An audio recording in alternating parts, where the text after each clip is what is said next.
topic is end behaviors. End behaviors help us illustrate a graph without the use of a graphing calculator.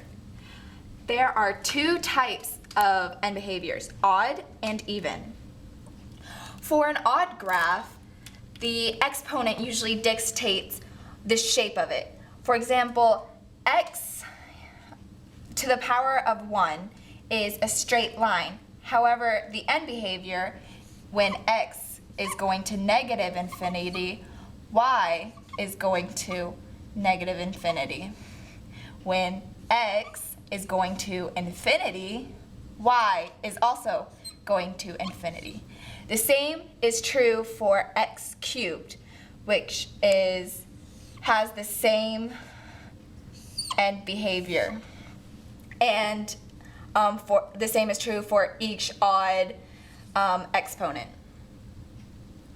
For even end behaviors, as long as the exponent ends with an even number, it will follow the even pattern. So x squared is a simple parabola, and as x goes to negative infinity, y goes to positive infinity. As x goes to infinity, y goes to infinity, positive. And the same is true for x to the fourth, x to the sixth, etc., any even exponent. So for negatives, it's going to work a little bit differently. So we know that when y equals x cubed, the graph looks like this. However, when y equals negative x cubed, the graph is going to rotate 180 degrees, and it's going to look like this. The same goes for any odd exponent functions, so negative x cubed, or negative x to the fifth, or negative x to the seventh, and so on. They will have these end behaviors. So for these odd negative end behaviors, as x approaches negative infinity, y approaches positive infinity. As x approaches infinity, y goes to negative infinity. So they're kind of opposite, it's kind of weird. For negatives evens, we know that when y equals x squared, the graph looks like this. However, when y equals negative x squared, the graph is the opposite, changing its end behavior. The end behavior now is when x is approaching infinity, y is approaching negative infinity. When x is approaching negative infinity, y is also approaching negative infinity. Now we're going to move on how to solve end behavior for binomials.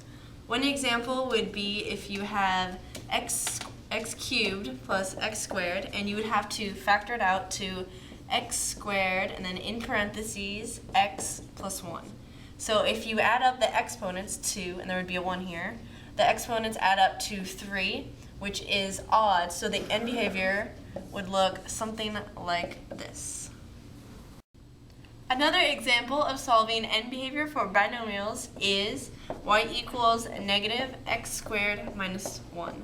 Okay, so the first thing we have to do is factor it. So we're going to pull the negative out, and it'll be x squared plus 1.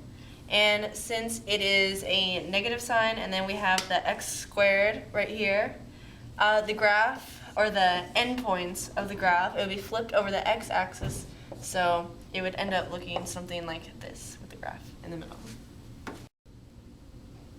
Another example for solving for end behaviors would be y equals negative x squared minus x. To solve, you factor out negative x, which leaves you with x plus 1. Negative x has a exponent of 1, and so does this, which adds up to 2.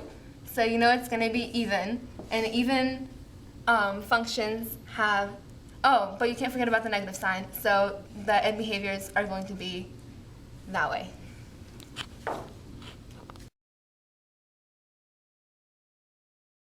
Now we're going to go over multiplicity, which is a way to illustrate more complicated graphs using exponents. So our first example we have here is negative x and then x plus 1. So we'll add up the exponents, which is 1 equals 2. So it's going to have an even end behavior, and you also have to take into account the negative. So the end behavior is going to look something like this. And then to actually graph the rest, we have to take into account the 0. So it's going to have a 0 right here, and then also -1 right here. Okay? And so multiplicity of 1, which is the amount of the exponent, it's going to go straight through the graph.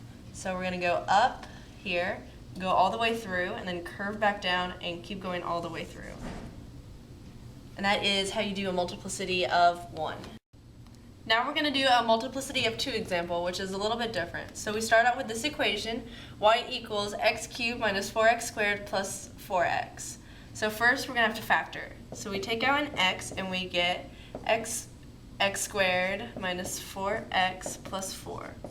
And then we get x and then x minus 2 squared.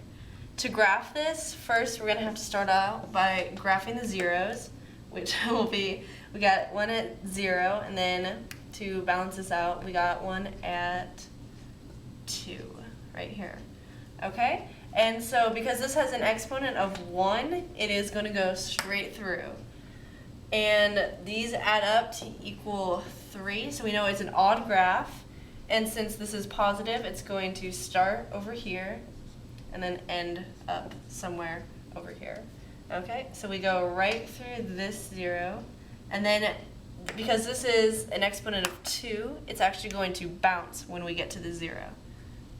Right here, bounce at 2, and then continue up. An example of the multiplicity 3, we have y equals x to the power of 4 minus 4x cubed. And then we factor it out by taking x cubed out, x minus 4. The exponent of this is 3 and the exponent of this is 1. So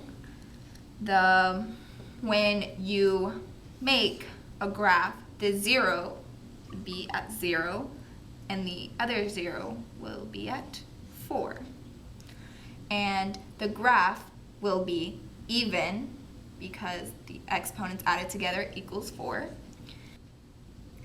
The graph will have the even end behaviors, and because the multiplicity is x cubed, when approaching 0, it's going to have what people call a shimmy, a slide, a squiggly, and other sound effects that include woo woo. Yeah, so whatever you want to call it, it's kind of like a cube-ish graph when you go through 0. Hold on. Okay, yeah. And then when it approaches 4, since there's a multiplicity of 1, it goes through. And there's your graph.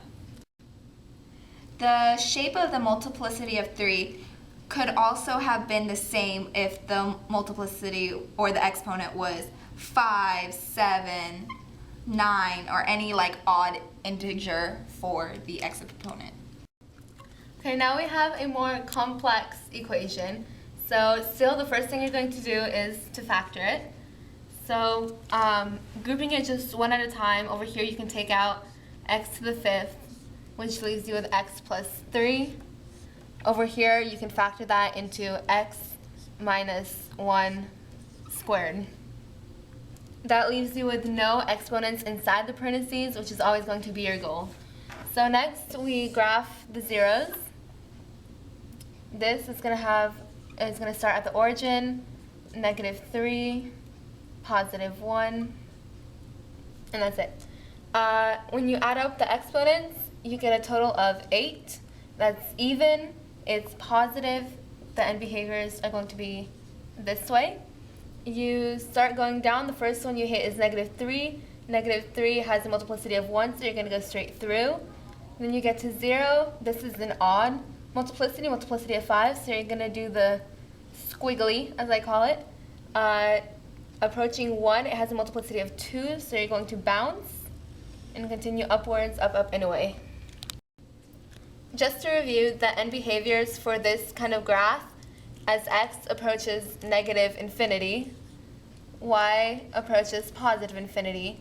As x approaches positive infinity, y approaches positive infinity, and this is the complete graph for this equation.